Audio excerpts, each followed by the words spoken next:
In today's video, I am going to show you how to speed up your download speed in Chrome. First, go to Chrome Browse and click on these three dots.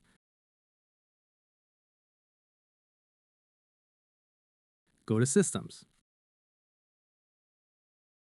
Now you need to turn off this Continue Running Background Apps when Google Chrome is closed thing. Now go to Privacy and Security. Here, you need to search DNS and go to Security.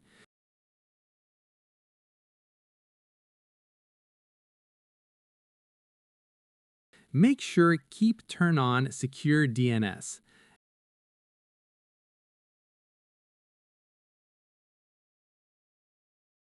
Now, go to Select DNS Provider and select Cloudflare.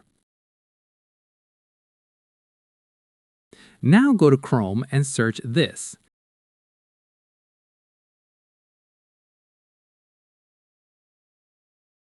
Then search Parallel and enable Parallel Download.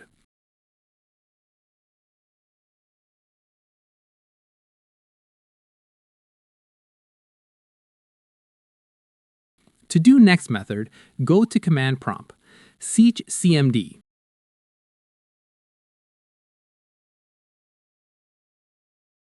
Do what I am typing and enter. That's it. Now try again to download again. Thanks for watching and make sure to subscribe.